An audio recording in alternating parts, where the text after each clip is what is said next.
Hello, food lovers, and welcome to my pumpkin dessert compilation. Everything except pumpkin pie. We're going to start with this pumpkin butterscotch coffee cake. It is absolutely delicious. So you got your dry ingredients: flour, sugar, pumpkin pie spices, a little leavening, and salt. For exact ingredient amounts and info, add me on Facebook at Sarah K Loves Food. There is a link in the video description below, and I will have printed versions of these recipes on that Facebook page. So add me there if you want the exact measurements. Anyway, you mix the dry ingredients together, and then we're going to handle our wet. We've got some 4 eggs, we have some oil and some vanilla extract, and I'm going to add those in and combine those along with some pumpkin puree. And if you haven't seen my last video on how to make your own pumpkin puree from scratch, check that out.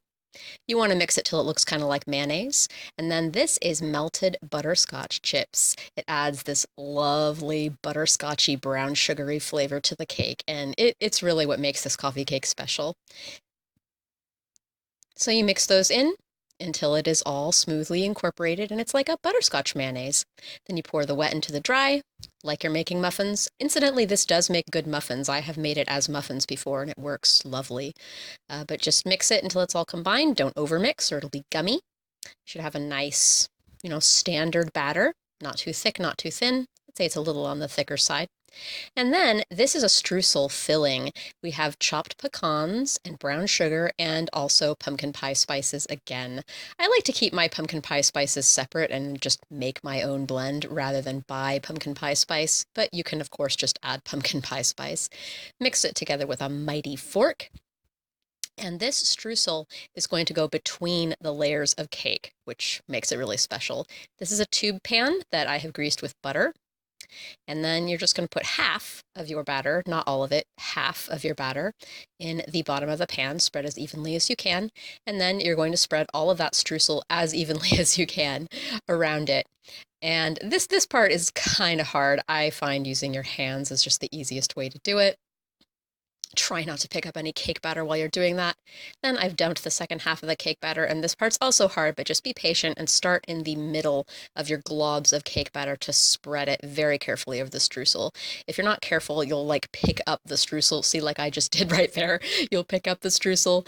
If that happens, just kind of coax it back down, and it doesn't have to be perfectly smooth. It'll settle itself in the oven. Give it a few taps for luck, and put it in an oven and bake it until it's done. I think it takes about an hour to bake this. Again, the exact recipe amounts are going to be on my Facebook, so add me there. And there it is, lovely tube cake. Let it cool completely, otherwise it'll fall apart when you try to cut it. And there's a piece of it sliced. You see the lovely streusel running through it. It is moist, it is decadent, it is delicious, and I hope you make it. Next, we have vegan pumpkin maple pudding. Don't turn off the video because it's vegan. Trust me, it's delicious. You start with coconut cream. And you could, of course, use coconut milk. In fact, coconut milk is better, but I happen to have coconut cream. And you're just going to melt that in a pot along with pumpkin puree. And this is maple sugar. If you don't have maple sugar, I realize that's a very odd ingredient. You can use plain sugar, you can use brown sugar. Really, the maple is important, maple or brown sugar, because it'll give it a really nice flavor. But you can use maple syrup as well. And if you add me on Facebook at Sarah K Loves Food, check the video description below. I will give the exact recipe amounts as well as a suggestion if you're using maple syrup instead of maple sugar. Anyway, you want to combine all of that until it's homogeneous. And we're going to thicken this cornstarch. We're going to thicken this pudding with cornstarch. We're going to make a little slurry. And this is not going to be a molded pudding. It's going to be a softer pudding. Again, the exact amounts will be in the written recipe if you want to make a molded pudding versus a softer pudding. But you stir the slurry together until there's absolutely no lumps of cornstarch. See, there's a little lump of cornstarch there. So stir it until those little lumps of cornstarch do not exist anymore. And that's what you're going to use to thicken the pudding. I'm just adding water because it was not coconut milk that I started with. Coconut milk is basically just coconut cream plus water. So I added a little bit of water to simulate coconut milk. But if you're using coconut milk, you don't have to add water, obviously. Just stirring until it is smoothly incorporated. Add my slurry. And you want to stir quite vigorously, otherwise you might make some dumplings. My mixture hasn't quite come to the simmer yet, but once it comes to the simmer, you will see it thicken pretty quickly. And as it is right now, it is simmering. You'll see those little plop, plop, plops coming to the surface because it is already thickening, as you can see. And you want to cook this for about a minute or so just to get any raw corn starchiness out of it. And it will continue to thicken as well the longer you cook it.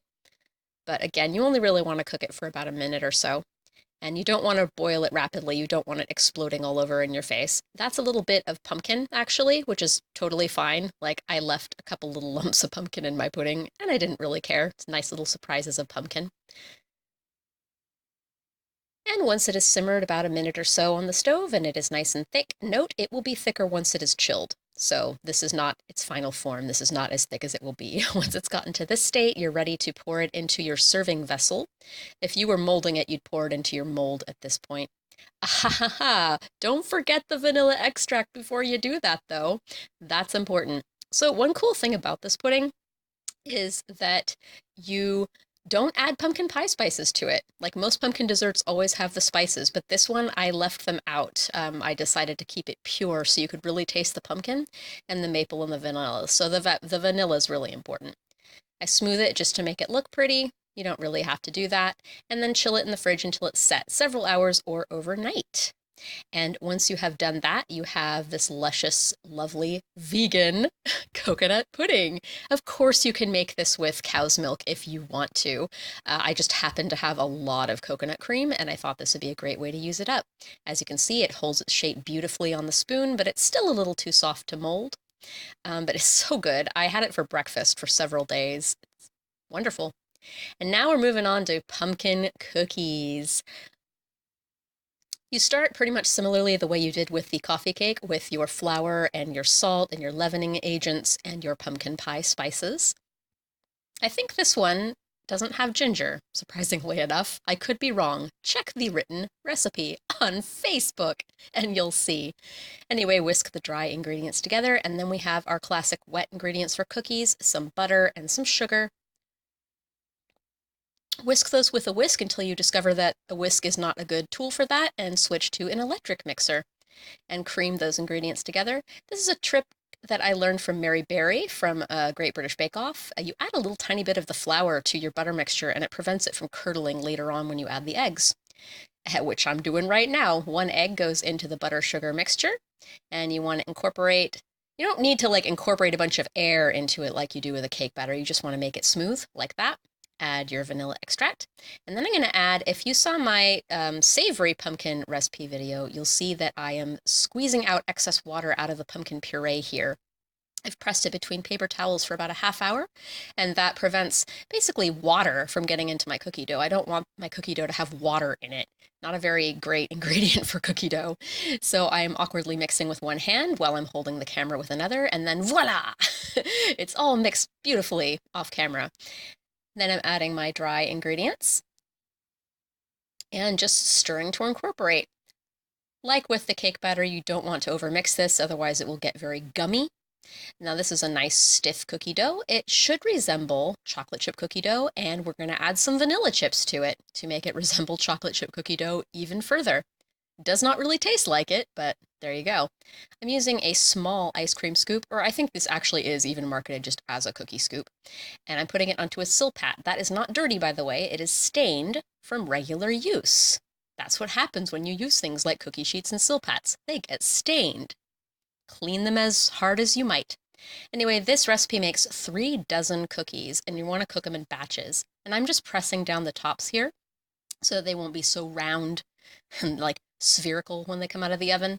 And you bake them for about 10 minutes or so until they are done. You don't want them to be too brown. And then you'll have these little brown bits around the edges sometimes. That's okay. Those are just little bits where some of the batter oozed out. And you put them on a wire rack to cool and plate them up. And my husband really enjoyed these cookies. I liked them too, but he really liked them. He ate them all up. Like, I made 3 dozen and they were gone within like 3 days. So they're a really good cookie. This is a very special pumpkin layer cake. I actually got the recipe from Fine Cooking magazine. They have this brown butter pumpkin cake, and I changed the cake. I basically just changed the brown butter to regular butter. So it's that recipe, but brown butter to regular butter. That's a little flour I'm showing you in my butter sugar arrangement to prevent curdling, as well as some pumpkin puree. I made this actually, the footage you're seeing here, I made back in my friend's house when I was visiting and staying with her to have my little wedding reception where I made my three-tiered cake. The pumpkin cake was the middle tier on the three-tiered cake. Anyway, I'm just creaming everything together. All the wet ingredients. This is rather similar process to the coffee cake. What I'm adding here is a magical ingredient. It is buttermilk. Buttermilk is wonderful in all kinds of baked goods. It gives everything a very soft, tender crumb, as well as a nice tang in the flavor. It's especially good for cakes. I really, every cake I've made with buttermilk has been amazing. And there's your dry ingredients, along with your pumpkin pie spices and your leavening, and that little tiny teaspoon of ginger that I got basically for free at Winco because it was such a small amount, they just gave it to me for free. Shop at Winco, everyone. And then we're going to fold the dry ingredients gently into the wet. You do not want your mixture to be gummy at all. It is supposed to be a nice, light, fluffy cake. And this cake we're not going to be baking in a tube pan like the coffee cake. We're going to be baking it into two 8-inch cake rounds that are greased and floured and have parchment paper at the bottom. You're going to bake them for 28 to 32 minutes is what the recipe says. Check them after 28 minutes, and if they're not quite ready yet, bake them until they're done, basically, until the toothpick comes out clean and dry. Now, this is back at my apartment. This is a whole separate batch of cakes. I'm making it again, and what I'm doing here is I'm leveling the cakes. Now, I am a novice cake decorator, so this is not a comprehensive how to decorate a cake perfectly kind of video, just showing you the very basics that you should do if you want your cake to look okay, like you really made an effort. So you can buy an official cake leveler, but if you're cheap like I am, you can pretty much accomplish the same task by just using a ruler and just very carefully and consistently making your cuts at the exact same height on your ruler for both layers of the cake, which is what I'm doing right here. Those bits of white on the cake, don't worry, those are just little bits of the flour butter mixture that was at the edges of the pans, and it just stuck to the top when I took it off. Now, this cake top, do not throw it away. Save that for cake pops. I used to never level my cakes because I didn't want to throw away the excess cake, but then I found out about cake pops. You mix that with a leftover frosting, and you got cake pops. So I'm just doing the same thing with the other cake. And now I'm making the buttercream frosting. I'm doing a lazy American buttercream, 3 sticks of softened butter for the entire cake, and cream that a little bit with your electric mixer before adding in powdered sugar. I never measure this. If you look on the recipe on my Facebook page, I will have some approximate amounts for the powdered sugar. I used about 2/3 of a bag of powdered sugar, as well as a whole tablespoon of vanilla extract. I wanted it to be a very vanilla-y vanilla frosting. And you just cream that butter and that powdered sugar together. And I got this off camera, but I also added some cream to my buttercream. It makes it lighter and fluffier, but I added about 1/4 to 1/2 cup of cream as well. But I did that off camera. Now I'm separating out a little bit into a separate bowl and adding some orange coloring just for the little embellishments on the cake. You totally don't have to do that. So I am putting a little bit of buttercream to the bottom of my cake round just so that the cake will stick to it and not shift around. I could have also put that onto the cake spinny thing under it, which I didn't do because I'm a novice cake decorator, as I said before. So anyway, I'm adding a crumb coat right now. And this is going to be the layer of frosting between the layers of cake. You don't crumb coat this part, so this part try to be as clean as possible. And if you get one of those little tiny palette knife things, the one that I'm using right now, it's so valuable for cake decorating. So the best way to prevent yourself from getting crumbs is to start with a big glob of frosting in the center and spread out only from the center, and then you won't pick up crumbs for that middle layer. But if you do, it's not the end of the world because it's the middle layer. Now for the rest of this cake, I am applying a crumb coat. It might seem like a hassle and like a waste of time, but it really makes the finished product look so much nicer, so definitely crumb coat. What you do is you apply a thin layer of frosting all over the entire cake, and you get it as smooth as you possibly can, again with a little palette knife like I'm using, and then you refrigerate it until it's very, very chilled. And even if it's ugly, see, there's little bits of crumbs in there, scrape it off with one of these things too. It only costs $1. It's definitely worth buying. It makes it so smooth. But anyway, even though it has little tiny crumbs in this coat, when you apply the second layer of frosting after you have chilled it in the fridge for a good hour at least, it will go on smooth and you won't have any crumbs in it. So here I am an hour later applying the second coat. And again, I am a novice cake decorator. I'm not doing this like the perfect way to decorate a cake. If you guys want some good tips, check out Cupcake Gemma. She's really good. But anyway, that looks pretty good. That looks better than most homemade cakes. And now I'm transferring it to my platter, and I'm remembering to put frosting down on that, so yay. And just piping it, that bottom seam where it joins the cardboard is not very attractive, so I'm hiding it with buttercream. That's what it's good for. And this is actually for my kitten Hermione, her second birthday. And so I was decorating it and making it all pretty for her. And there you go. It is a pumpkin vanilla cake. And it's really, really tasty. This was actually most people's favorite part of my wedding cake, which is why I decided to make it again for Hermione's birthday, plus the fact that it has pumpkin in it.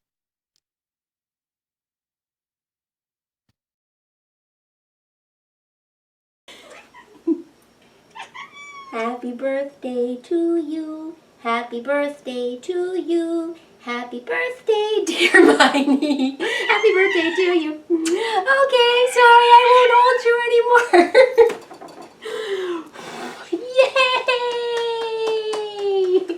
Here, you want to play? Want to play? Playtime? Playtime? She doesn't care. Hermione, get the parrot.